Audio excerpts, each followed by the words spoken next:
Good afternoon.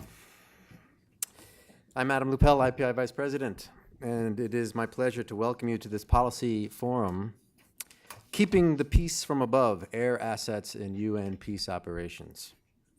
Many thanks to our partners, the Government of Norway, for funding the research and publication of this report, and the Permanent Mission of Bangladesh for co-sponsoring this launch event.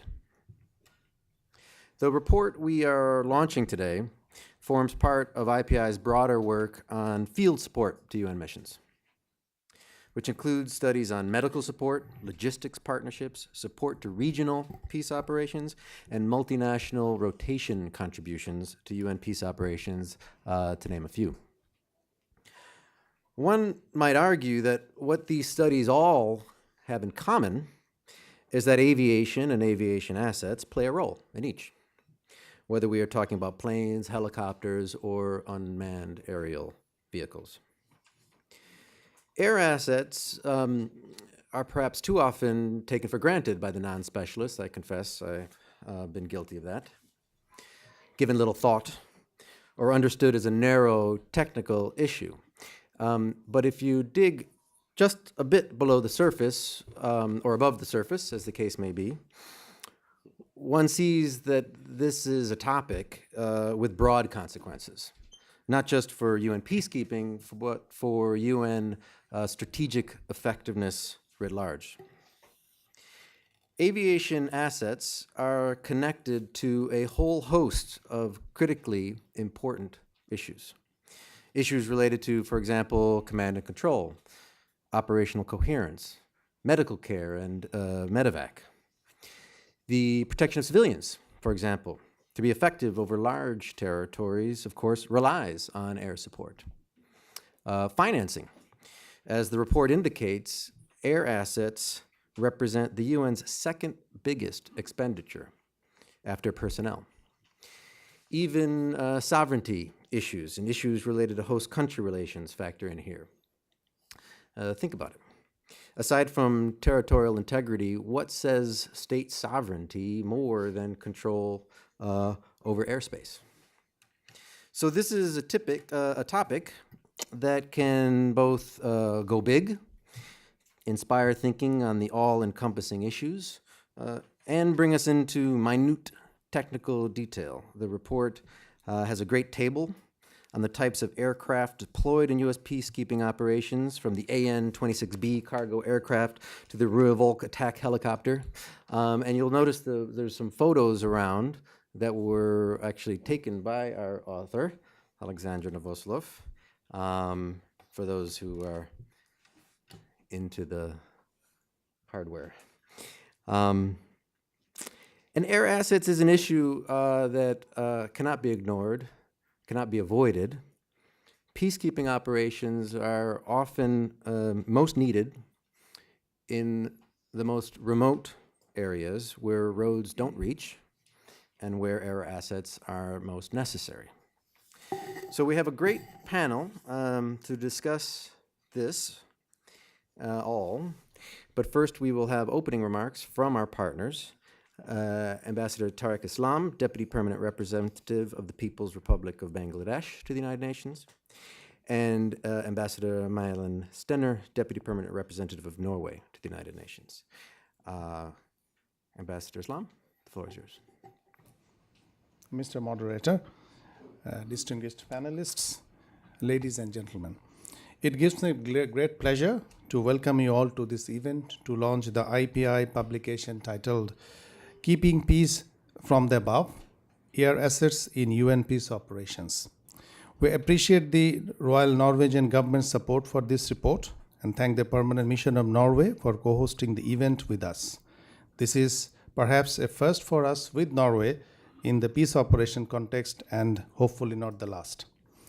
The Permanent Mission of Bangladesh has had the privilege to co-host a series of events with IPI in the last 2 months. This coincided with the event we organized last week to commemorate Bangladesh's 30 years of contributions to UN peacekeeping operations. We have consciously opted for topics that have tangible and far-reaching implication on our true performance on the ground. As some of you may recall, In less than 2 weeks ago, we co-hosted another event with Italy here on the opportunities and challenges for implementing the environmental strategy of the Department of Field Support. Aviation or air assets are indeed critical enabler and force multipliers for peacekeeping operations. Their role in medical and casualty evacuation is an immediate point of reference in the backdrop of growing hostilities and asymmetric attacks faced by our peacekeepers. Air assets also play an instrumental role in peacekeeping intelligence and hence in protection of civilians as well as safety and security of our peacekeepers. Yet, the deployment of air assets is fraught with a number of challenges, as you know, both practical and procedural. There have been some demonstrable efforts to address those challenges, especially since the high-level independent panel on peace operations, popularly known as the HIPPO report, had made its useful recommendations. Despite such progress, Bangladesh's recent experience in MINUSMA, Mali, had been symptomatic of some of the challenges around the question of air asset deployment. We believe the IPA report and its analysis and recommendations are a timely input for an evolving area of focus for UN peacekeeping operations. The author of the report, Ms. Alexandra Novoloselov, is present here to share her insights and key recommendations for both the headquarters and the field missions. We look forward to working with Alexandra on this and other related issues. Among other distinguished panelists gathered here today, we are particularly delighted to have the presence of one of our senior Air Force officials from the capital. This perhaps bears the testimony to the importance we attach to the issue. From his diverse experience, I am sure he would be able to bring some important perspectives in our discussion. In addition to the perspectives on behalf of the troop and air asset contributing countries, we'd certainly stand to benefit from the views from both the headquarters and the field missions. After all, the first and foremost recommendation in the report are about enhancing communication and cooperation between the headquarters and field missions in the context of a strategic approach to air asset deployment. The recommendations on facilitating multinational rotation and triangular partnership also appear to be relevant despite their inherent challenges. We had witnessed some discussion in this regard at the participatory meeting on smart pledges that we had hosted in Dhaka in September last year during the lead up to the Vancouver Defense Ministerial. We believe there is scope for further exploring these issues as we start working on the New York Defense Ministerial next year and the COE Working Group meeting in the following year. With these preliminary thoughts, I thank you all for your kind presence and look forward to an engaging panel discussion. And I thank you all. Thank you, Adam. And thank you very much, Tariq. Of course, we are also very happy to co-host this event with Bangladesh. And welcome, everyone. Thanks for coming in on such a wonderful day out. And maybe some of you, like me, also have the day off. It's Labor Day, 1st of May, in many parts of the world. So thanks for being here. The background for Norway being particularly interested right now is that we deployed C-130 transport aircraft for 10 months to MINUSMA in 2016. That was beginning a multinational rotation concept with Belgium, Denmark, Portugal, and Sweden. And on that basis, I will have three reflections today, 3 lessons learned, and they concern the Secretariat's role in facilitating rotational contributions, use of air assets and budgets, and intelligent and flight safety.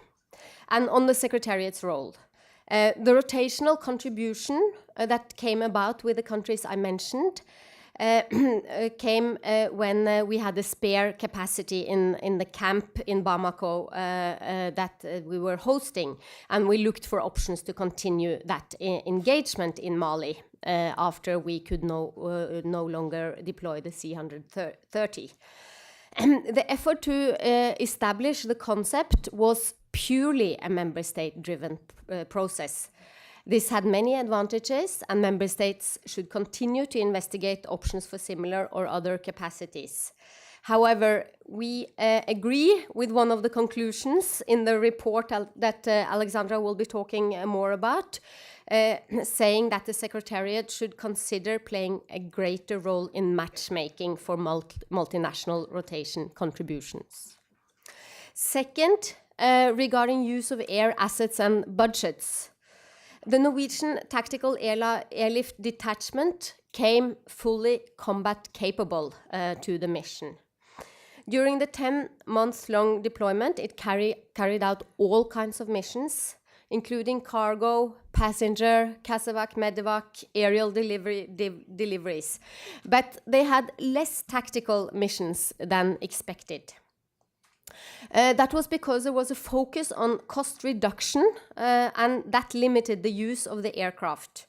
Instead, transport by road was sometimes preferred, putting peacekeepers unnecessarily at risk. So given the number of attacks on patrols and logistical convoys, in particular in MINUSMA, this is something that should be addressed by the Secretariat as well as the Fifth Committee. Our third lessons learned on intelligence and flight safety. On one occasion, the Norwegian commander used what is often called the red card and declined one mission given to him by MINUSMA headquarters. That the red card is an authority given by national authorities and held by all Norwegian commanders to make sure that the tasks are carried out in accordance with the mandate given by the government. It also includes the authority to decline a task based on risk assessment. During the evaluation of this incident, we learned that MINUSMA had a different risk assessment procedure within its headquarters. The Norwegian commander decided to rely on the assessment produced by ASIFU, All Sources Information Unit, which was in line with the Norwegian detachment's own risk assessment. My point here is that the UN Air Threat Assessment had obvious weaknesses, and it shows how important peacekeeping intelligence is in order to maintain flight security. So that's the three lessons learned. Let me then just finish off by saying that a comprehensive study of the multinational rotation contribution was carried out by the Norwegian Institute of International Affairs and IPI in 2017. And that report is available on NUPI's homepage, maybe also at the IPI homepage. And with those words, I look very much forward to hearing the presentations. Thank you so much. I think, great, thank you. I mean, I think both of those introductions really do an excellent job of framing the importance of this issue and some of the challenges from the perspective of two very important member state contributors. So it's very, very helpful to begin. We will now turn to the panel. I will just introduce briefly right now. You have full biographies in your programs, I believe, so I won't go into too much detail. First, we will begin with a presentation from Dr. Alexandra Novoselov, who is the author of the report here that we've launching, and that's the photo op opportunity there. Alexandra is Senior Visiting Fellow at here at IPI. Then to Mr. Gregory Peace, Chief Air Transport Section Logistics Support Division, UN Department of Field Support. And then to my left, Air Commodore Mohammed Mafadur Rahman from the Air Headquarters of Bangladesh Air Force. Thank you very much for coming all the way. And then we're going to switch actually up the order there. And Mr. Jorge Jackson, Chief of Air Operations of UNMISS, will present, and followed up by General Patrick Kamer, retired former General Officer commanding the Eastern Division in MONUC and former military advisor, DPKO. And with that, I will turn the floor straight over to Alexandra. Alexandra, please. Thank you, Adam, and thank you to Norway and Bangladesh for letting this happen and for funding this study. I've been studying peacekeeping for a number of years, but it was my first time looking at such a technical issue, and in a way a bit of a contradiction for me, as I don't really feel comfortable in airplanes. But so for this study I had to fly quite a bit, but that's okay. So as Adam said earlier, this study was conducted in the context. I will first present the context of this study and then the main recommendations. So the context first is that IPI's work strand on support to peace operations and aviation assets, whether it's fixed-wing aircraft, utility or attack helicopters, or unmanned aerial systems, are definitely key enablers that give any peacekeeping operation the mobility and the agility it needs to deter and prevail against hostile actors. Beyond enablers, air assets are also force multipliers that enhance the effectiveness of operations when they are used to move around community leaders for supporting political, mediation, or electoral processes.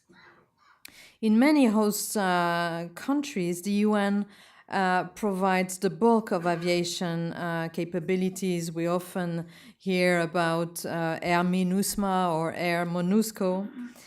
And so they are essential, and this was said already, to ensure that peacekeepers have the support and the mobility they need on the ground to enable casualty evacuation and medical evacuation, to gather information, as it was said also, and to make peace operations robust enough to deter armed elements strengthening civilians and UN personnel. All of this, of course, enables peacekeeping operations to achieve the protection of civilians that they are asked to perform, and without any strong aviation capacities, that would just not be possible.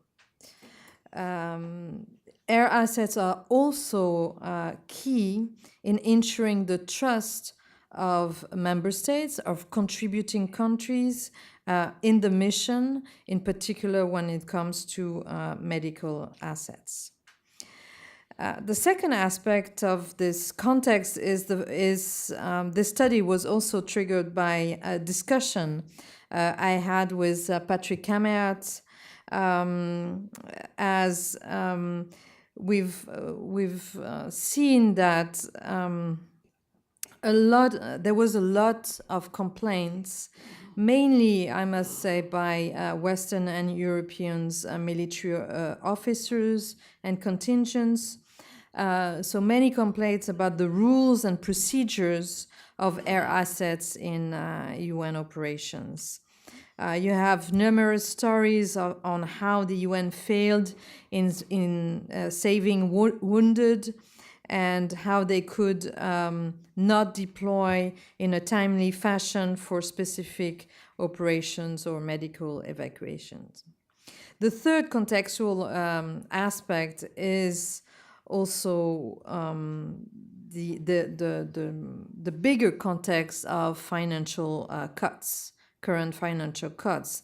And as Adam said, aviation assets is the second biggest expenditure after personnel in UN operations.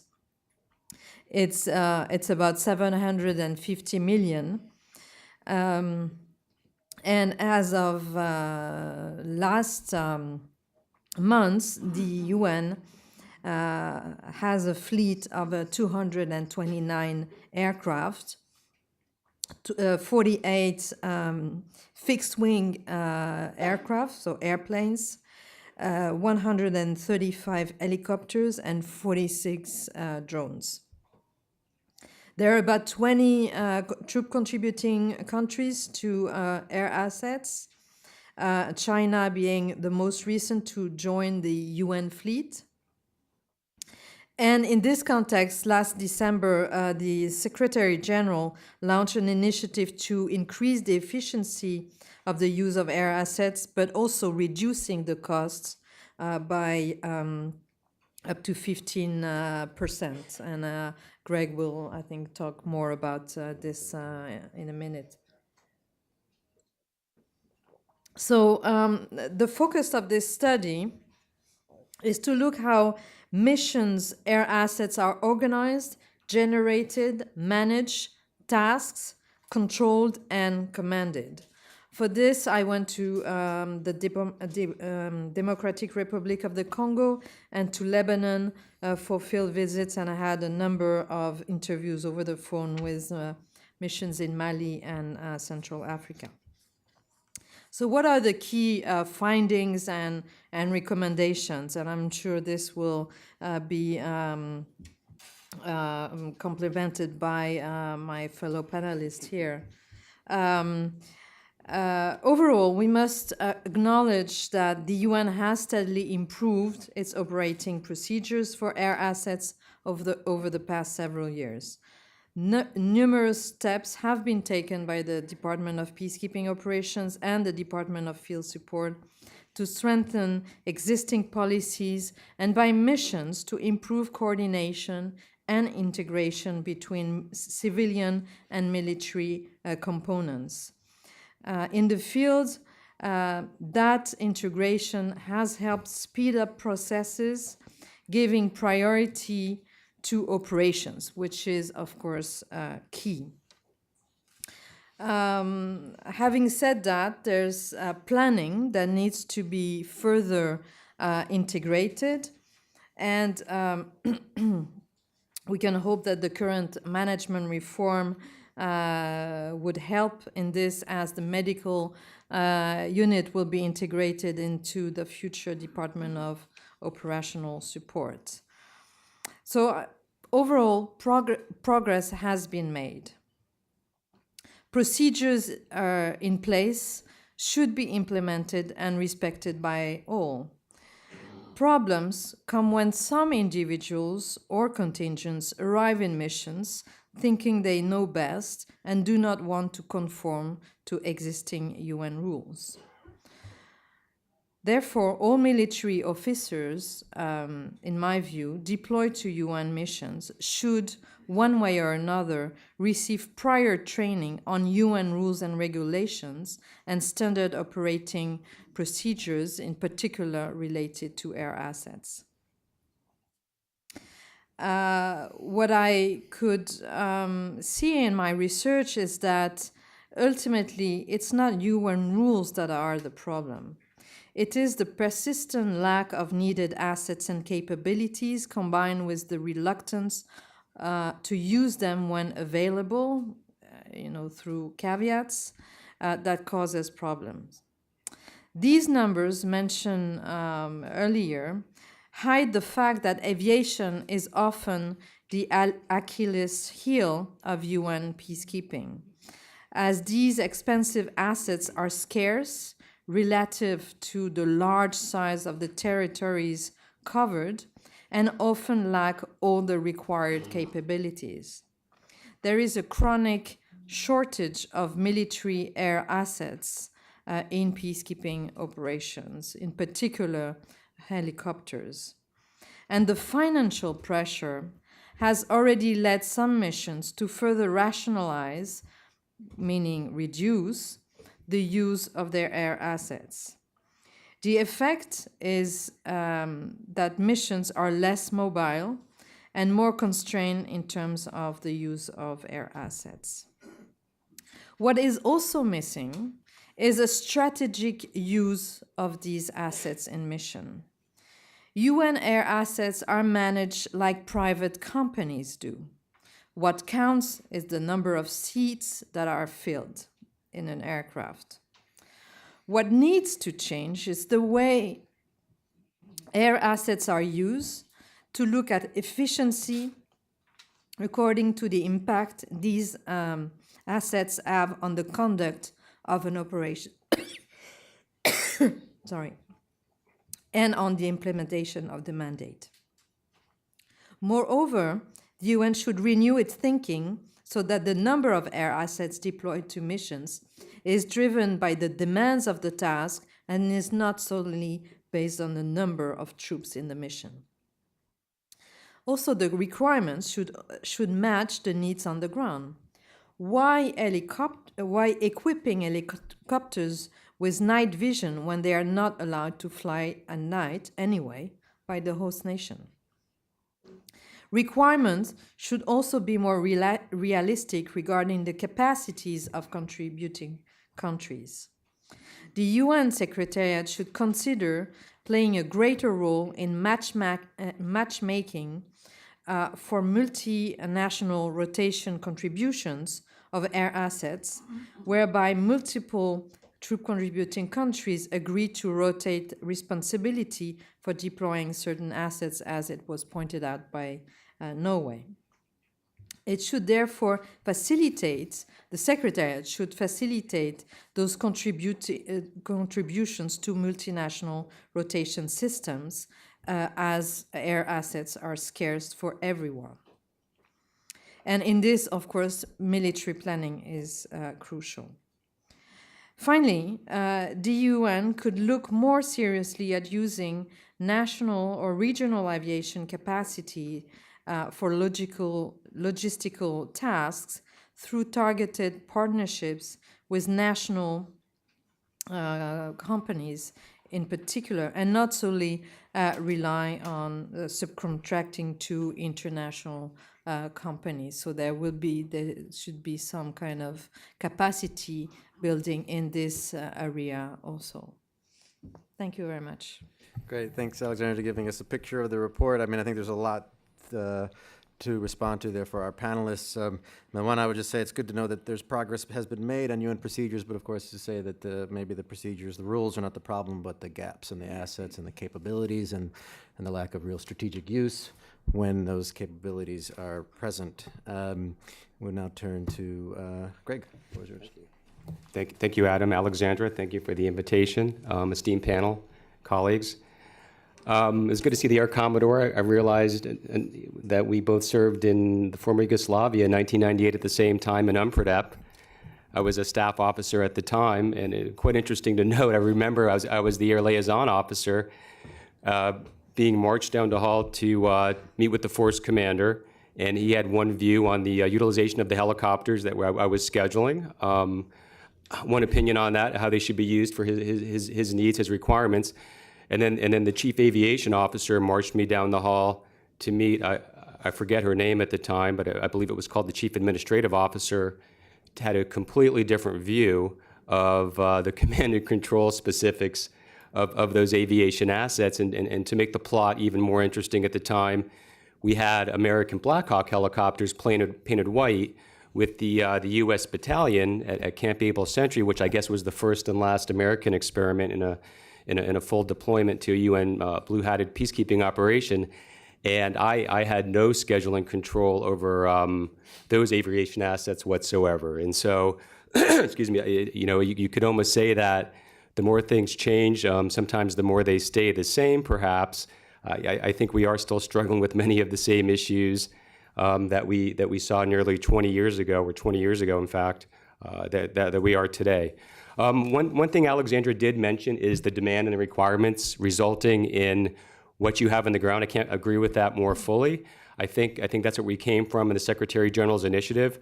I think we have to keep in mind that first and foremost, that aviation really should just be an articulation of what you're trying to do. And so it should come from the mandate to the concept of operations, to the statement of unit requirements, and also the mission concept of operations in terms of the commercial fleet.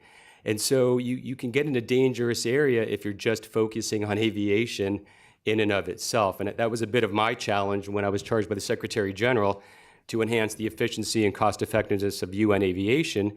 You know, when you're dealing with something so critical, so important as aviation, and you try to adjust it everything else moves a bit, and that's a real problem. And you know, you want to save $200 million, well, close down part of a mission, but I can't say that.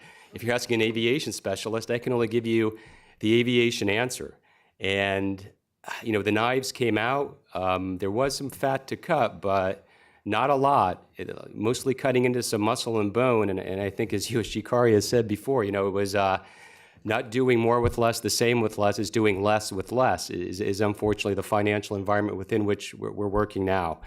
And so it was nearly a year ago, just over a year ago, that you know, the Secretary General's initiative to enhance the efficiency and cost effectiveness of UN aviation came down.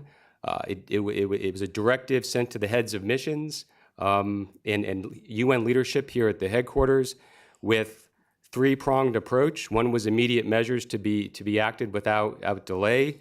And what were those? Those were the limiting of in-mission transport to the minimum extent possible that had savings and an impact. Out-of-mission carriage, you know, out of the area strategic flights, whether it be VIP or other flights. And fundamentally, the idea is utilizing fewer aircraft for more hours and reducing parallel scheduling. And the idea is that if you tweak down the schedule enough, you can actually reduce aircraft, and there, particularly on the commercial side, you can have large quantum jumps in savings. You don't necessarily save a lot of money by reducing hours with the commercial aircraft, although you do with the military aircraft, because we have a different modality of paying. As a lot of you might know, we typically pay aircraft and letter of assist by the hour. Commercial, there's a relatively large fixed cost for the commercial operator to dedicate that aircraft to being in a location, and the variable costs tend to be relatively trivial. So in fact, yeah, if you have a commercial aircraft, you might as well fly it as much as you can and get the most out of it. And if you have a military, you need to fly what you need and not a lot more. And so it does become a financial and operational calculus. There was also a second prong, which asked the Department of Peacekeeping Operations to analyze the military fleet and make sure they have the proper deployment of military aircraft, because again, upon further analysis, you know, when you're looking at military utility helicopters, you typically are paying a higher premium for those aircraft. And if they are engaged in purely logistics operations, you know, and you have to understand threat and all the other reasons that you have the military aircraft. But again, it's going back to the mission planning fundamentals, the statement of unit requirements, and ensuring that we have the right military aircraft at the right place for the right mission.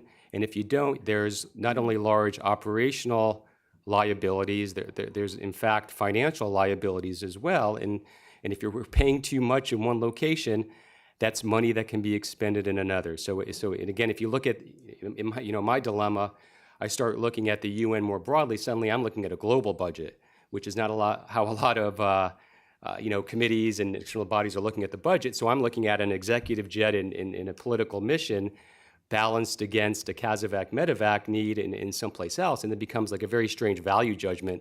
At that point, you start making overall as an organization. And I think some have even said maybe we need to look at, if as resources do come down, we need to look at the financial pot maybe in a little bit more combined way. I don't know, just something that's been thrown out there. Maybe aviation epitomizes that more than some other areas. And then finally, there was a headquarters working group, which was coordinated by me, involved all the missions, involved all the stakeholder. Department of Management was one stakeholder, peacekeeping operations, DPA, and again, systematically, we went through every single mission, looking at the utilization of aircraft, looking at schedules, looking at the cost, and trying to find ways of doing business a little bit smarter, maybe a little bit better. Replacing some aircraft with different types.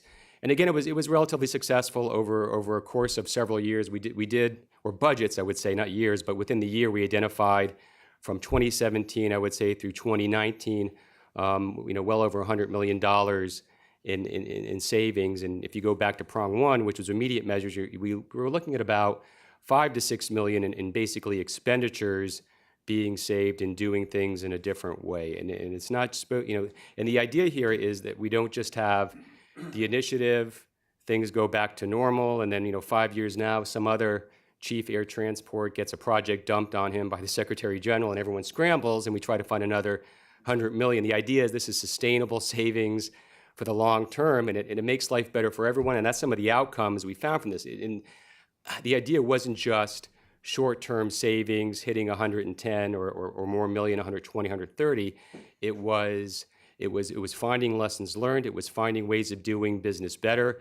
It was finding ways of articulating our requirements and getting those into actual, aircraft on the ground. And some of the things we found that we had to do, we had to be better at tracking our MoveCon data, people and cargo. So what are the requirements I'm talking about?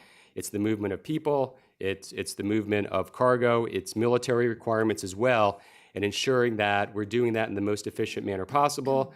We're creating working groups from this, and how do I work with movement control in the missions, and clearly coming up with consistent, presentable, clear modes of presenting data so we can look at utilization. And utilization is not only flight hours, it's how many seats are filled, how much cargo is used. But even that's a limiting factor. Again, as was said, as Alexandra said, it's not just, we're not selling tickets. So we are a military operation as well.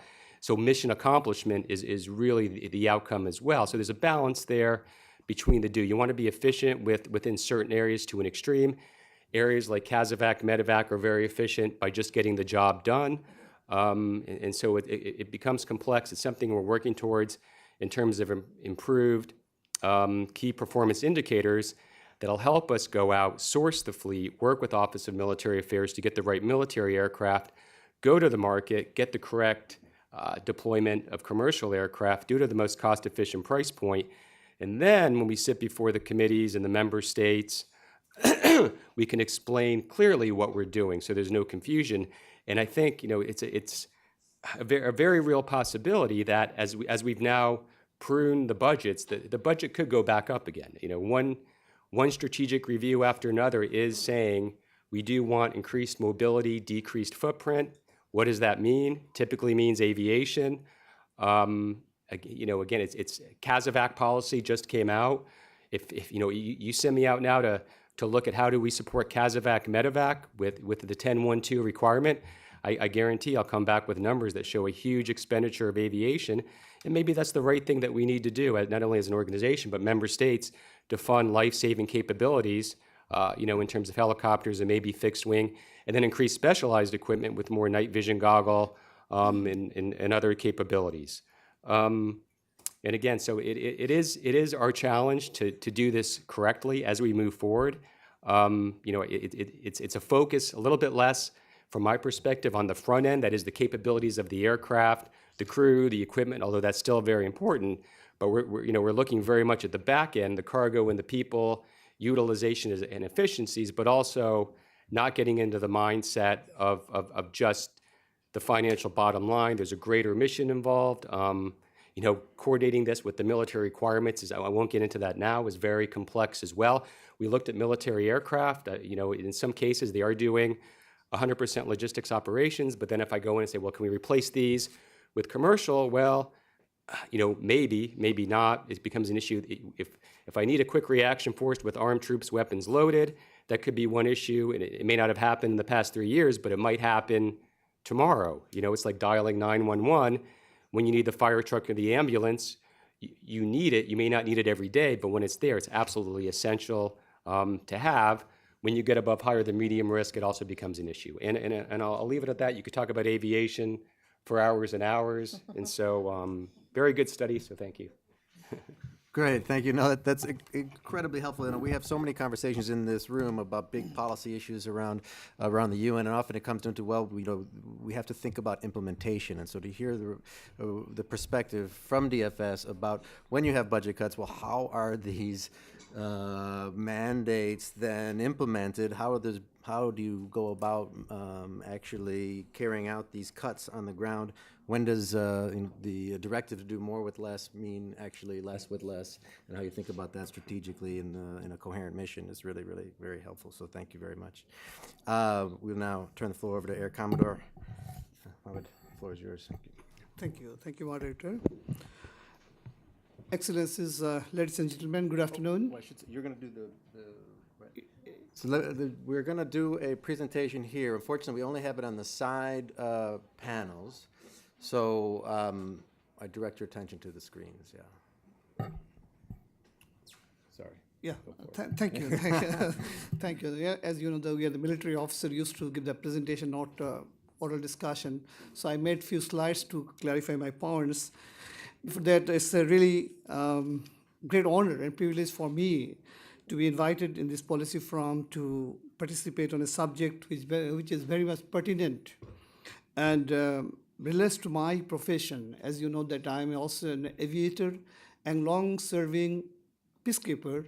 I found this is the most appropriate forum for me to participate and share my views and thoughts. I thank IPI and permanent representatives for arranging this and inviting me in this occasion. And I'd like to congratulate Dr. Alexandra for a wonderful research works which she has carried out.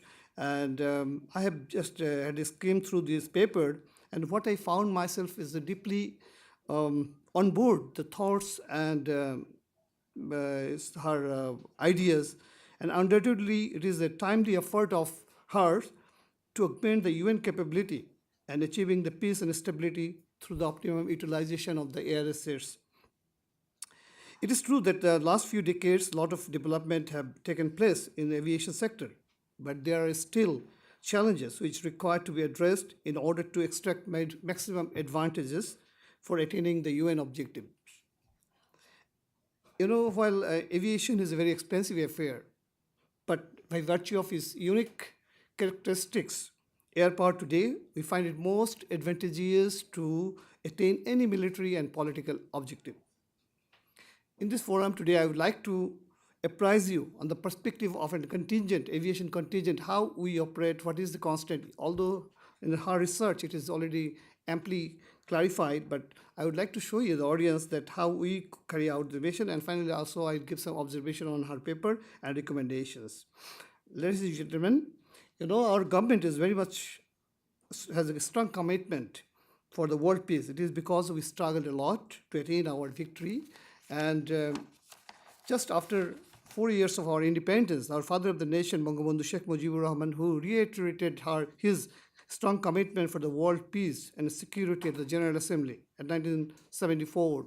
Subsequently, it was all his successors followed his commitment, especially so the present government and our Prime Minister, she is the daughter of our father of the nation. She has a strong commitment and personal patronization on the UN peacekeeping operation. That is why we are more and more engaged.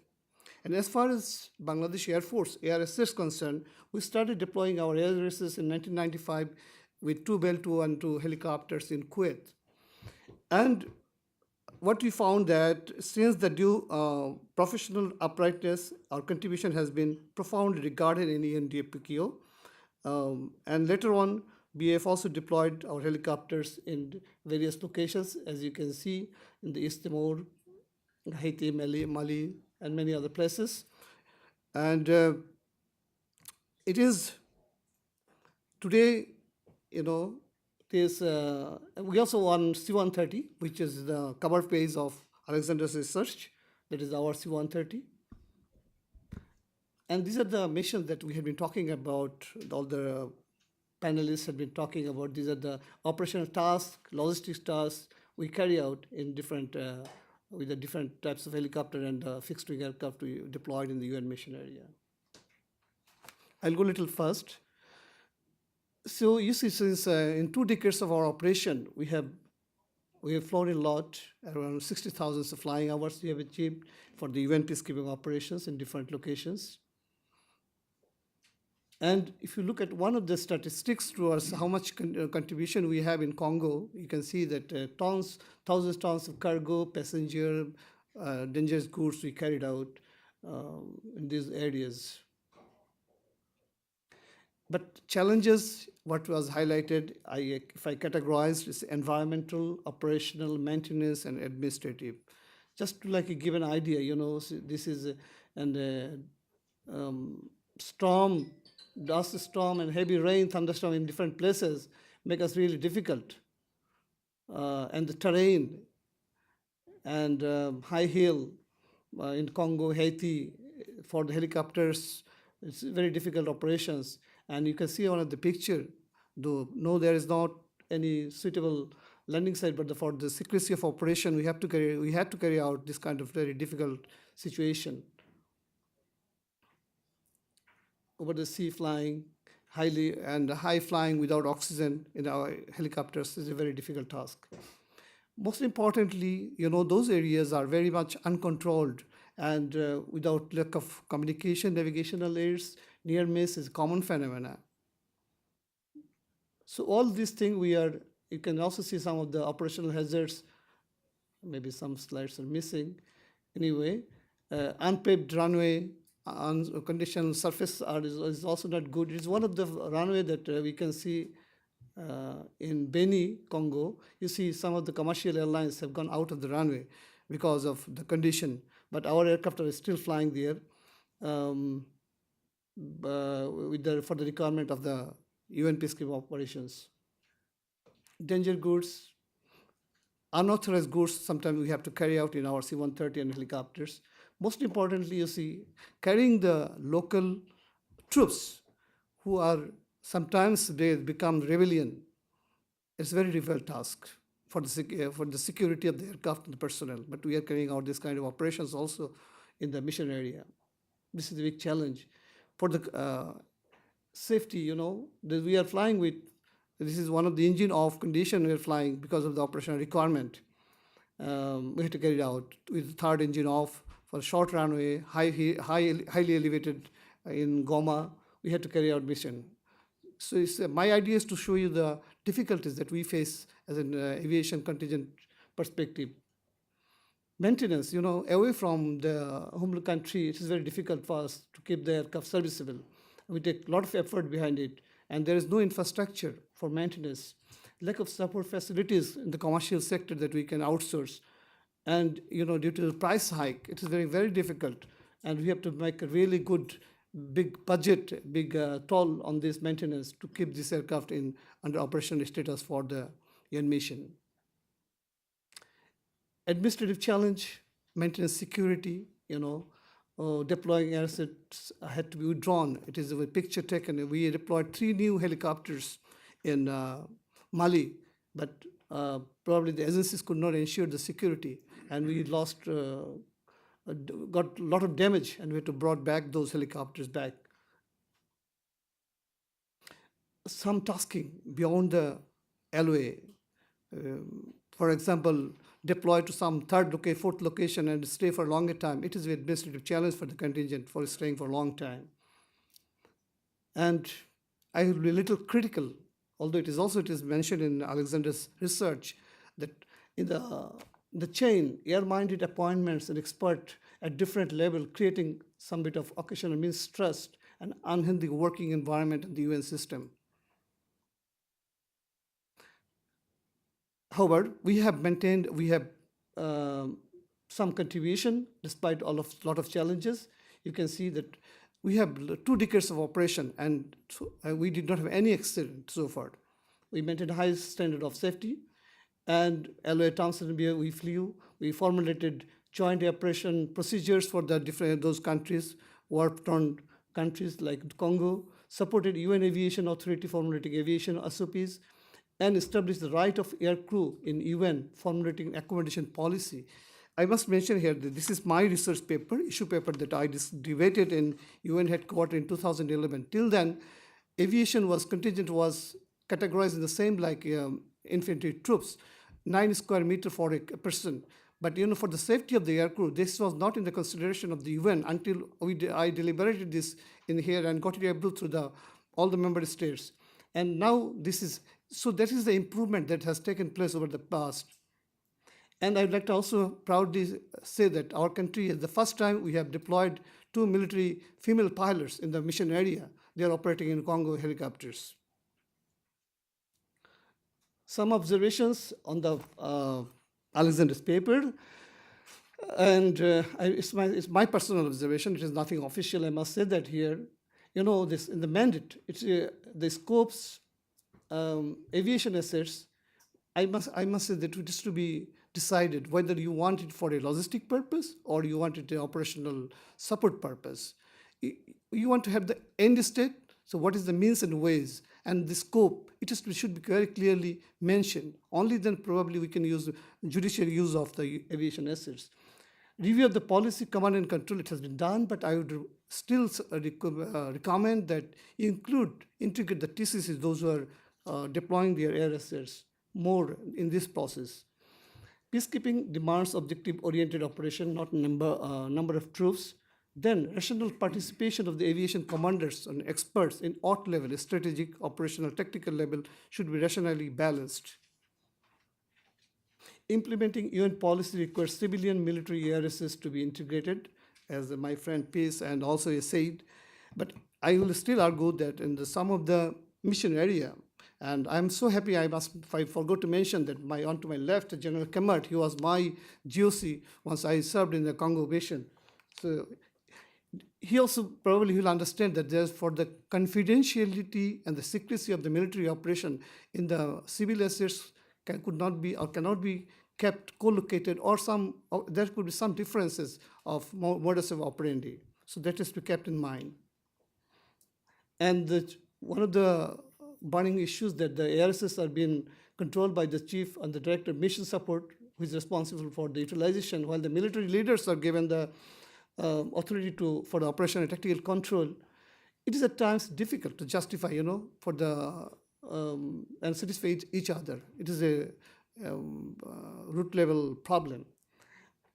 Delegating authority to force commander, aviation assets for operational requirement may not always bring perfect outcome. Due respect with our military commander, it is not that they have their wisdom, but that their staff level, it is not so matching. For example, in the NATO and other joint operations, there is appropriate level of air commanders. They work with the commanders, land component commanders, but in the UN it is missing. So my recommendation that it has to be there should be a participation of the senior level commanders either in the sector level or in the UN headquarters.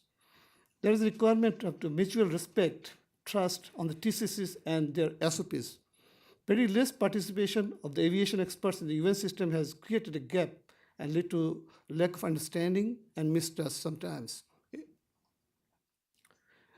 So my recommendations: integrate the TCCs while preparing or drafting mandate. I know this member said they prepare, but if you take on board those willing TCCs, those who are contributing really, you can get the input, how much they can afford, how much they can contribute through their assets. That will be more realistic.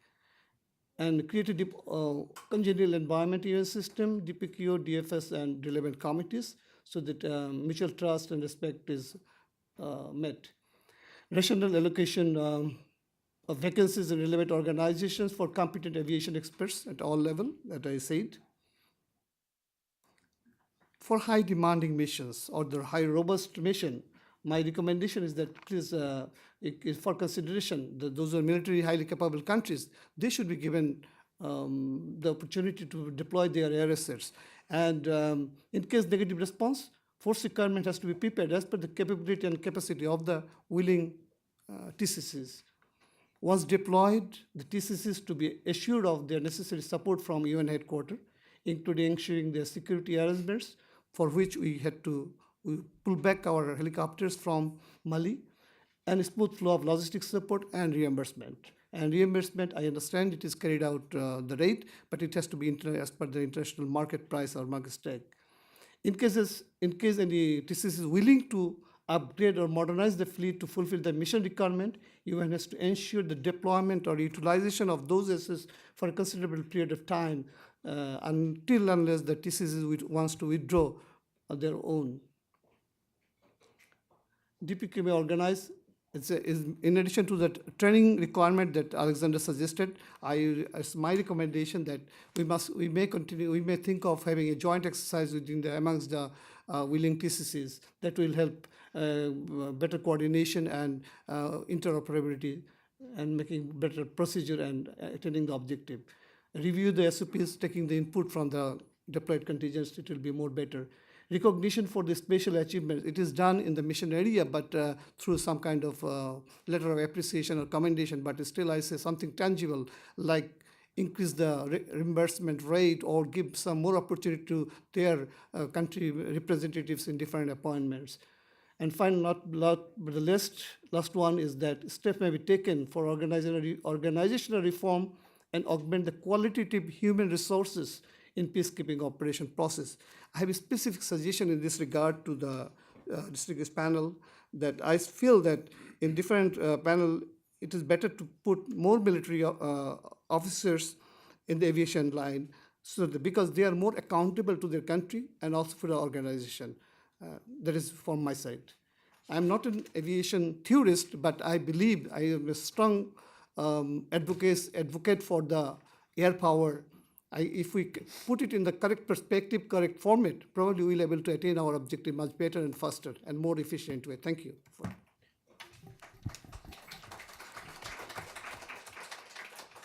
Great, thank you so much for those concrete recommendations stemming from the report, and maybe Alexandra will have opportunity to respond to them in a bit, and also just for presenting the real world challenges that are experienced by an aviation contingent such as yours, so much appreciated. We'll now jump over to the view from South Sudan, and Jorge, please, the floor is yours. Thank you very much. Thank you very much, Alan and IPI. Thank you, Alexandra, for this paper. It made me study what I'm supposed to know, but I can revive it. And of course, thank you, Amanda, to make sure that I arrive today. Okay, the best thing that I get from what Alexandra said at the beginning is progress has been made. We are part of the progress with Greg, so thank you very much for that. Now, trying to answer in some things that I already hear in this panel, because I guess that all of us read the paper, and if not, we have it there to read, so I'm not going to go on the paper again, but yes, on these comments, is one of the things you mentioned is the regional aviation capacity. As you know, most of our missions or DPKO missions are in Africa, and the regional aviation capacity there is a little bit not too fit. And as you also know, United Nations has a list of providers of services that is in part what we use to contract, and in part is what our missions book us to fly. And there are a bunch of airlines that we cannot fly. Therefore, the regional capacity is one of the things that, yeah, is welcome, the idea, but I don't think that's possible in the short term. Another thing that you said, coordination, civilian and military. Yes, I agree with you. There should be a better coordination. However, that goes in each mission. In UNMISS, where I come from, we don't have military assets attached to the force commander or assigned to the force commander. Therefore, all the assets are under the chief aviation and under the DMS, Director of Mission Support. Whenever the militaries request the asset, it's given. There's no kind of jealousy or say, no, the aircraft is mine, I'm not going to give it to you. Of course, there are things like priorities and there are things like planning on time. There are missions that are emergency, we all understand. And I was commenting earlier with Gregory. There was a patrol to an unknown place, a ground patrol, and the militaries request, okay, we need a QRF, Quick Reaction Force, to be on standby. So we need 2 helicopters. And we stopped 2 helicopters and we have it there on the ramp, ready for them. So yes, there should be more civilian military when they work as close as they should. As I said, in UNMISS, they're all under my signature. So I can plan them, and if the military requires a helicopter, I can give it to him. It's not a big deal, but yeah, this is a point that we have to improve. We said, or at least all of us speaking here, talk about finance in aviation. Well, there is an old joke that some of you may know. You want to be a billionaire in aviation? Start with a million. You want to be a millionaire? Start with a billion, because that's what everything goes. So yeah, we are very expensive. We have to revise our fleet all the time. We have to tailor our fleet to the requirements of the mission. And as you said, sir, according to the mandate, that's going to be the requirement. It's not because MONUSCO has so many military helicopters. Now we have the new mission in Central African Republic. Oh, let's send military helicopters there. Wait. Let's see if they really need it. Maybe yes, maybe no. And to complement something that Greg said, military helicopters, if he removed 3 of them that I have now out of 9, we will save from 9 to 12 billion a year. For the Fifth Committee and some of your countries that are part of the Fifth Committee that were visiting UNMISS a couple of weeks ago, they will be very happy to save that money. However, if something goes wrong and I need to send helicopters to a high-risk area, well, unfortunately, civilian helicopters not always can go there. So I definitely need them. And as Greg said, well, this is the 911. We have to have it. Sometimes you use it more than others, but we need it. On terms of reduce the aircraft, as also Greg said, reduce the aircraft and put them to fly more. Yes, this is possible. We have been doing it. We have a lot of ideas after the review triggered by the Secretary General initiative last year. The thing is, in countries like South Sudan, rainy season that just started, you launch an aircraft to go to 4 different locations and come back to the place that they depart. But then halfway during the day, the weather is so bad that that aircraft cannot return. Okay, you have contingencies, meaning, well, people have to stay there, but tomorrow I will have to recover passengers and cargo from that location. Now, the thing is, if I have 2 aircraft, one to go to 1-2 and the other to go to another 1-2, I have more possibilities that both helicopters return on time so they can be used tomorrow. When I say helicopters, sorry, it's helicopters and fixed wing.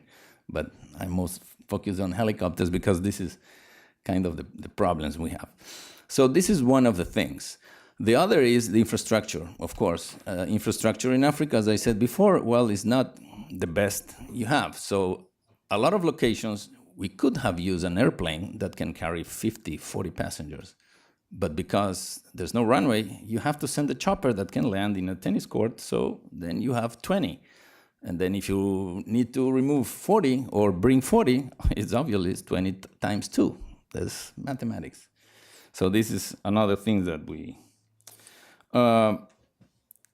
what the gentleman, what the general said about the redeployment, sorry, Marshall said, the redeployment to other locations, meaning that in the letter of assist, you have a main operating base and you have a forward operating base. And that's what we play with, because it happens with our military helicopters as well. Now, the thing is, tomorrow one of my civilian helicopters is broken. I cannot leave that location without a chopper for 4 days. Therefore, the militaries go there. So the redeployment for 1 day, 2 days is okay. But if I let them there for a week, now we start having a little bit of problems. Well, you know, the accommodation is not so good. The food is not as we are eating here. Well, I understand, but this is the ground. And let me tell you, the paper that you will read there is beautiful. But when you come to the ground, some things are not exactly like that. It's not a criticism. It's just the reality on the ground. I've been in UNMISS for 5 years, and I've been through different phases. The startup, the stabilization that we even were thinking about removing the barbed wire from the gates, and suddenly we have the 2013 crisis, and then everything changed. And then we improve or enhance our military capacity. We have now 9 military helicopters out of 3 only. And then we came back again to a stand down that, okay, everything is fine.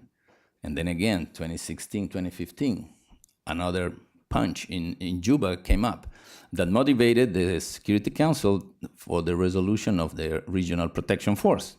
Unfortunately, this is more than a year ago. The Regional Protection Force is not in place for different reasons that the contributing countries have to deal with, and, of course, the Secretariat.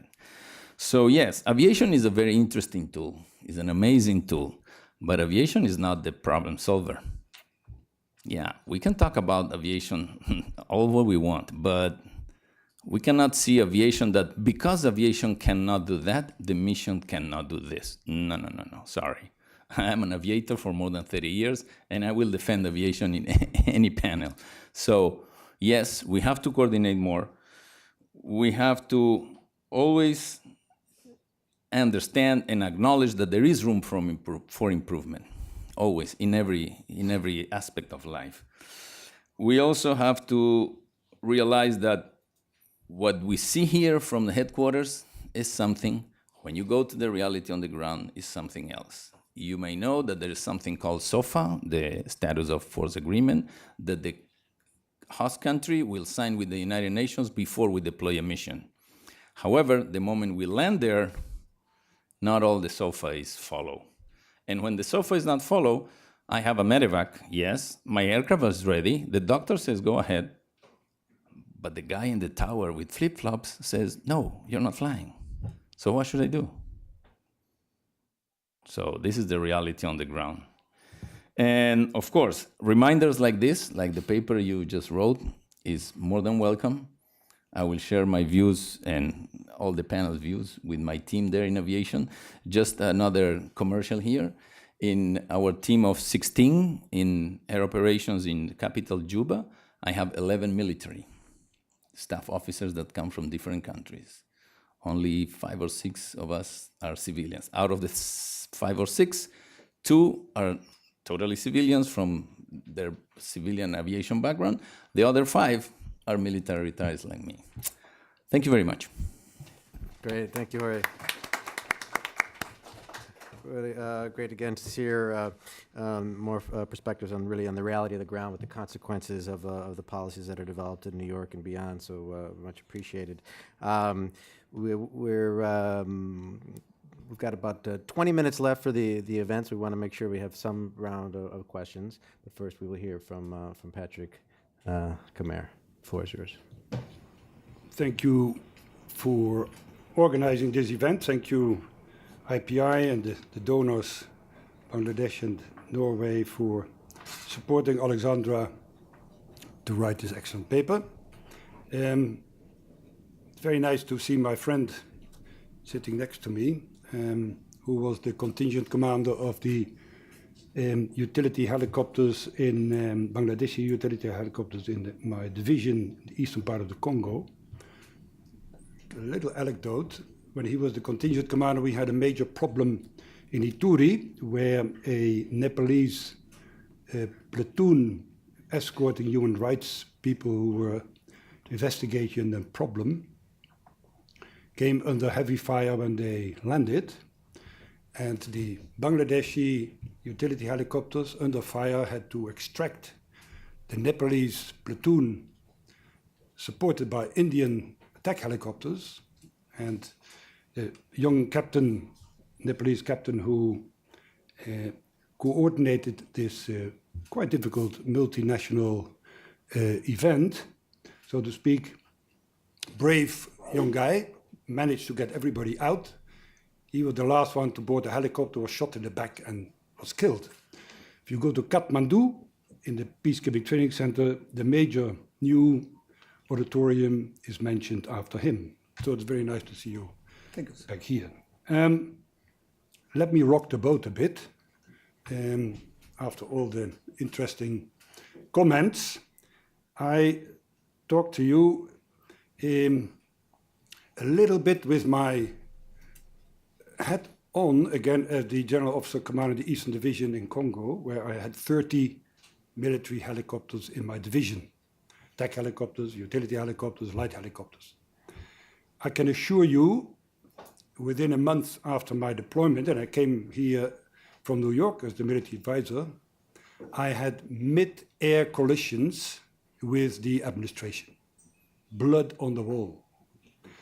So bloody that I said at a certain moment, I stop all operations because you don't allow me to carry out normal military tactical operations against very unpleasant characters. So I said, we stop. I called Ms. Jane Hollut, who was then the mission support ASG, and I said, Jane, this is not how we can do business. And I said, I need waivers. So we in the division became champions of waivers. Waivers for flying with open doors, flavors of this and flavors of that. So let me make a few remarks with that in the back of my mind. Also, on the back of my mind is that we have seen now coming out, or maybe not coming out, a number of investigation reports. You had the Amusu report on Central African Republic, my own reports on Juba and Malakal, the Obiako report on DRC, and the Titov report on Simuliki, also in the DRC. It's very interesting, and I think that the military advisors and the permanent missions of the various countries should ask the Secretariat, can we see what is in those reports, because we need lessons learned on this issue, for instance, on Arabs. So that's the first remark. Air assets, ladies and gentlemen, are absolutely crucial for the effective protective of civilians, in particular when we talk about the prevention of violence. And linked with that effective protection of civilians is rapid deployment of quick reaction forces.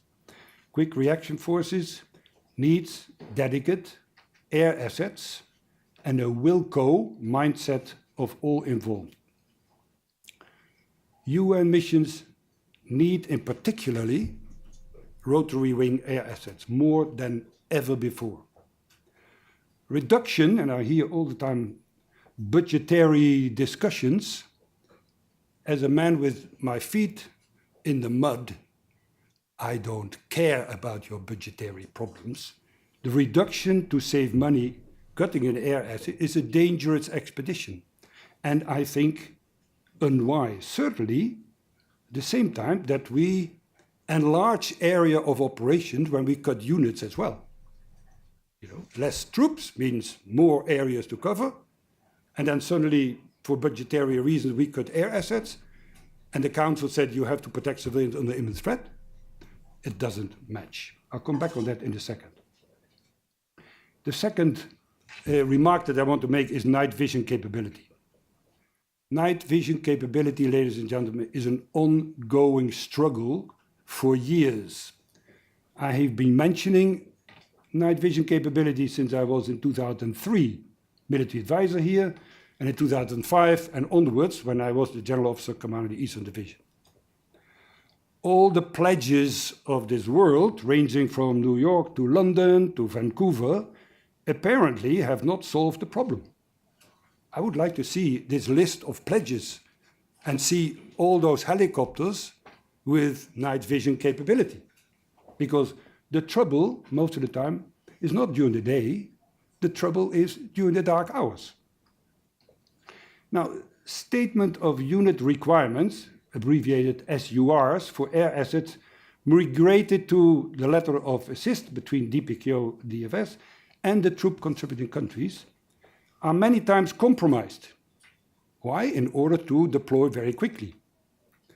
There are often deficiencies and deficits on contracted capabilities or equipment. TCCs many times are offering suboptimal assets and crews.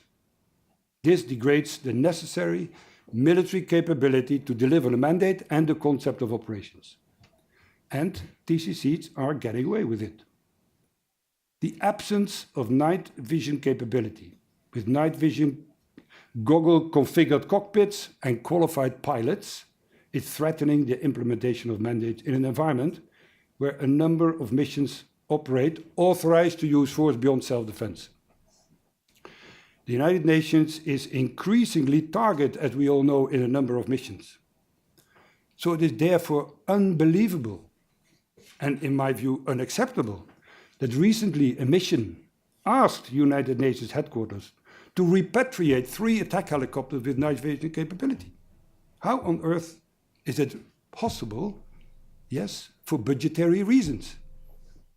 But are we not telling the Council that if you do that for budgetary reasons, that the result is this, this, this, and this, and this? And it's, in my view, extremely unfair to a mission to say, here's your mandate, This is have to do, and when it's going wrong, they say, you know, SRG, Force Commander, you're not doing your job. We all know that the criteria for success for a peacekeeping mission is an achievable mandate and the resources to match. You know, we started Darfur with no resources to match. Maybe people remember when the then Force Commander, General Martin Agwai, shouted to the council, I remember it very well, you have given me a mission impossible. I have no helicopters. I cannot even evacuate a person with an appendix. What do you want me to do? So are we now moving again in that kind of direction? Because, you know, here 100 million there and 10 million there. And at the same time we say, okay, but you have to do this, you have to do this. People are being killed, you know. So we have to be extremely careful. Next point is force commanders should make it very clear, because we cannot only look at the administration and aviation, force commanders should be made very clear what their intent is in their concept of operations. Because if they don't make it clear, then the administration will make it very clear what their intent is. Next point is the procedures. Procedures need to be flexible, responsive, and adaptable to meet the operational requirement, and not subject to civil aviation rules and regulations. Administrative procedures can be done retrospective. It is, in my view, not helpful that since 2005, the United Nations still have not solved the problem of flying military personnel together with their weapons and ammunition. I got a waiver in 2005, but we still, 13 years later, missions still struggle with a quick reaction force who cannot, or with people in the boxing mode, get their weapons and ammunition at the same time in the helicopter. What are we talking about? DPKOD has provided us in MONUC with waivers, as I said before. CASEVAC is a crucial aspect of military operations. The troops on the ground must have the trust and the confidence that if they go in and they are wounded, that you get them out. No cost. I cannot have budgetary reasons, etc., because then you have troops who say to their capital, wait a minute, you want me to go there, but you cannot guarantee me to get out when I'm wounded. It's something that we have to think about. Last point, training and understanding of the use of air assets, particularly rotary wing, and the operational requirements in UN missions at all levels is very important. The full potential of the helicopters, the tech helicopter, utility and light helicopters can be realized only through bold and imaginative employment, adapting the tactical concepts to the present challenges of peacekeeping, mission-specific terrain, and Commodore has already alluded on that, and operation conditions. And these need to be supported by responsive logistic support. Finally, I think we have so many times a year an intensive orientation course where we mentor new force commanders. I think it's very important to take a bigger chunk in the program to really make force commanders aware what are his limitations, what are the limitations of the administration, and how to marry up together. Because I told you that I have a lot of scars after my fights and mid-air collisions. The scars have been dried up. But every time that I'm in a mission, they start itching again. But I've learned where the limitations are, what the military can do. And of course, as a military man, you want all those helicopters. I'm the tasker. But we have also to learn that there are other people who are sitting for the Fifth Committee and the ACBQ, etc. Thank you very much. Great, thank you so much to respond to there, and I want to make sure that Alexandra has an opportunity, but we're running a bit short on time, but I'd like to open the floor for a couple questions before we come back to the panel for final remarks. Yes, I have here in the third row here. We'll take a few. Hi, I'm Albert Golston. Could you please update us with respect to the availability of pilots for future missions? Demographically, I understand there is a shortage, pilot shortage worldwide, and particularly for your missions, which are, quite challenging. Do you have problems fulfilling those positions now, and what is the outlook for the future? Great, thanks. Any other questions? We're just going to have this one round, so don't be shy if you want to ask a question. Yes, sir, here in the second row. Thank you. Glenn Sadowski from the U.S. mission. And I appreciate the panel. A lot of what was said here today has to deal with the allocation of aviation assets, in particular the rotary wing aviation assets, and how to deconflict the need for budgetary constraints on the director of mission support or the chief of mission support and the force commander. From what I understand, there's been a UN policy in place for over a decade now. Actually, I just found out today it was tasked to be rewritten in 2012 or 2013, which dictates to the mission that there should be no deconfliction, that there should be clear lines of allocation between the force commander and the CMS or the DMS. So, you know, I have to disagree with the Air Marshal, with all due respect, that it's not a Security Council that dictates from a strategic point whether the aviation assets be used for logistics or operations. This is things that should be written in policy by the UN, implemented by the UN, enforced by the UN, and ensure that there is a cohesive chain of command between the force commander and the CMS, DMS that allows aviation assets to be utilized properly in a mission. So I just want to know, where are we on implementing this policy that's supposed to be out there and has been out there for over a decade, maybe being rewritten now? And additionally, I have one question on military cargo aircraft. I understand from Mr. Pace that this is very expensive as compared to contracted aircraft, but we have military aircraft out there for cargo, but I don't see the operational imperative for C-130s out in mission. Why can't we contract that instead, or would it be cheaper to do that instead than have all these expensive C-130s out in mission? Thank you. Great, thank you. We could take one more question. Yeah, over here in front. Thank you. I'm from the Swedish mission. I do recognize I was a platoon commander in UNPRODEP at the same time as you were there. The difference between the US Black Hawk helicopter and the UN marked Mi-8 was the fact that 100% of the time a Black Hawk showed up when they told me to, the UN mark never did. So that was my experience from that mission. I think it's about two questions. We as military has very different definition of what a designated asset is, and the other one is trust. And for when I talk about designated asset, that too often when I was an ISR commander in Mali in 2015, I saw my designated Kasavek asset fly off in a complete different direction than my troop were executing operations. And that is not a designated asset. Designated assets are not supposed to be cost effective. They're supposed to be reliable. And that is my country's main criticism to the current command and control policy. And that also affects trust. Several times my mission has been asked to provide helicopters for UN operations, and I don't think we ever will until we see the military helicopters come fully under military command. And my question is, will there be a change in how you define, the UN define a designated asset? And two, what can we do to improve trust among the military community for the command and control relationship in the UN? Great, thanks. I think running short of time, so I'm going to go straight to Alexandra so that she can, there's a lot of questions on the table, not just from the floor, but I think some things to react to on the panel, so I'd leave it to you to pick and choose how you want to respond. Okay, thanks, Adam. Very quickly, you know, I think the command and control, I think, you know, as long as the military that are going to those missions are not trained on UN policy, we will have problems.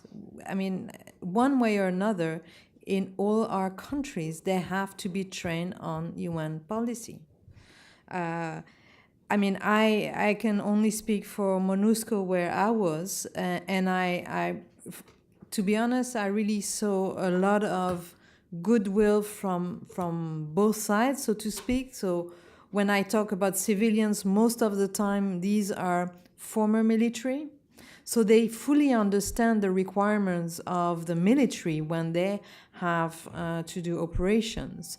I've talked also to military chief of staff in MINUSMA and MINUSCA who are, you know, conducting, you know, operations on a daily basis, and they are understood when they need to launch operations. All the paperwork is done afterwards, and there's no question.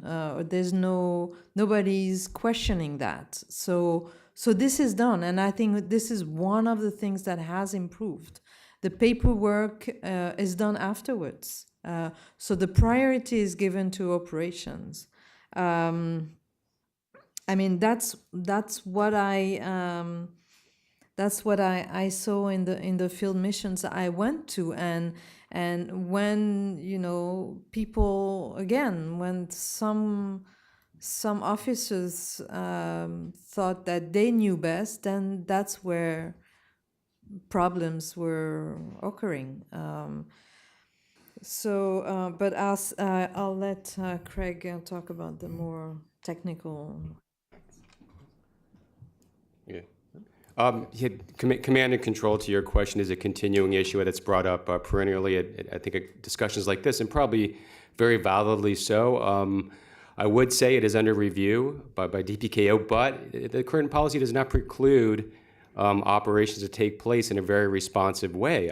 I think it comes down to a matter of communication, whether that's relationships or SOPs developed. But there should be no, if a military asset is required or needed, I do not believe the current policy should impede the deployment of the asset or the responsiveness in any way. So what does that mean? Maybe it does mean we need more direct policy from headquarters to ensure this is put in place. But at some point, how do we get to the heart of the matter that even though you have a CASEVAC military asset that should be dedicated to a certain location, a certain mission, and there should be absolutely no debate that it's on the air tasking order in that regard. Nothing in the current policy, again, precludes this from being effectively put in place. So I think if we do look at again, fixing to the extent that it needs to be fixed, the command and control policy, I guess we need to articulate down to the SOP level, maybe just like the CASEVAC policy, on how this needs to be actually executed in the field. Because again, as Alexandra is saying, it is a matter of communication in process that is put in place. So I think if you go to every specific mission or every single mission, you do see different cases of where this responsiveness may not be there, and there's different reasons for that. I've seen examples of a CASEVAC medevac helicopter reaction, and it was believed there were delays in getting verbal approval, but it was actually after the fact.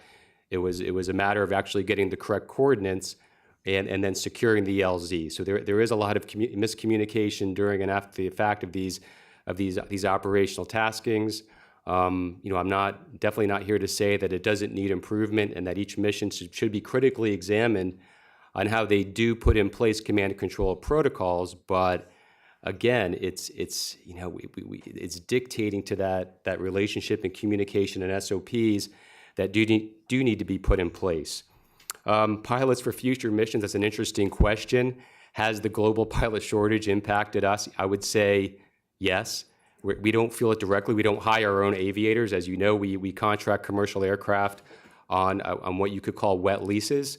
I have heard some complaining from some of our vendors that our ABSTATS hourly requirements are too stringent. We do have standards that are typically above and beyond what are in the commercial environment because of the environments which we do operate in. I think it's something that we do have to examine because we want to make sure that the standards we have in place actually don't result in increased risk. And there's ways of looking at that. And obviously, you could get to the point where even the financial and the operational implications are realized. So it is something that we're hearing from our vendors in a variety of areas, not only fixed wing, but even in helicopters. It's something that we do have to look at. We have an aviation technical working group with the World Food Program and in ICAO in Montreal. And so it is something we're examining carefully, but realize the aviation standards and some of the documentation that we have in place, as we like to say, this is written in the blood of those who came before us. I mean, we have relatively inconvenient safety requirements in place again because it is a dangerous business, and so it is a very sensitive an issue that we are looking at now. Military cargo, interesting question. In most cases, yes, we like to go to the commercial market. As you might realize from looking at our fleet, most of our fixed wing is commercial. There's a reason for that. Most of our operations, which are kind of a military necessity or type, are helicopter in nature. But you go to the tactical airlift, and there's not a lot in the commercial market. And you start going to the L382s and the L100s, and the price is relatively high. So we're actually getting a competitive price from our military partners right now. And no, I'm serious. And you go to some of our operators, even in, outside, we have about 2 or 3 in the world that provide C-130s. They're extremely expensive. So it's a unique niche. I would say in most cases, in other cases, we're not going to the military for fixed wing. Perhaps if we go, and this is something I've looked into, fixed wing for CASEVAC response night vision goggle capable, and in areas where you have relatively large distances, where even if you have an MVG capable helicopter, 7 hours is not a fast response. We might need an airplane. Again, maybe we could look at the militaries, and maybe we could look at the commercial market for that. And finally, I think I spoke, having the designated asset for CASEVAC Medevac, I think you'll hear about this more and more. Again, we did do a cost-cutting effort. Believe me, I wasn't necessarily a fan of trying to cut costs to aviation. I'm the biggest fan of aviation, as you might expect. And as I did say before, I truly do think as we look at reconfiguring the way that we operate in the field, it is very likely that budgets will go up, but not just budgets, our capabilities have to go up. Again, CASEVAC, Medevac, mobility, force enablers, but we have to do it intelligently and be able to explain it. Can I take a point of the shortage of air crew? As a TCC perspective, I would like to say that, yes, this is a crisis. To maintain a sustained operation with a safety standard, we are deploying the best pilots, best crew for the mission area. What we do is we can make compromise with our national requirement, and then we send those. There is a crisis that we are managing the TCCs. And in regards to the transport aircraft, it's a really very expensive affair. And as an operator, as a planner in my country, I would not really agree to commit this kind of thing, but it is our national requirement. They are forced to send our C-130 and operating there. It's very expensive nowadays. Thank you. Very short point is what one sees doing these kind of investigations as well and visiting missions. Unfortunately, there is a lack of the intent of the force commander for his future operations, in his concept of operations or campaign plan, very much coordinated and discussed with mission support. If you do that, then everybody can plan much better.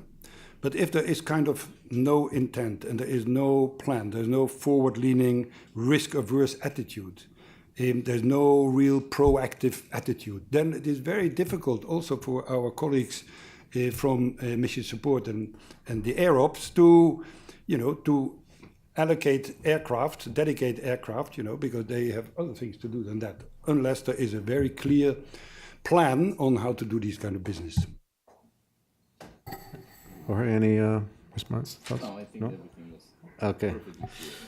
Great. Well, then it just leaves me to one final comment. I'd say, as a layman, my maybe takeaway from this panel would be that we really do need to be aware of the practical implications of budget cuts. That's something that came through all of this, and especially on aviation, which may be tempting to cut because it is so expensive. And in particular, we need to really be aware of its impact on the men and women with the feet in the mud. As Patrick said, this is an issue that is in the air, but it has a lot of impact on the ground, and we need to be really, really aware of that. So thank you so much for coming. Thank you so much for staying. I really appreciate it. And please come on.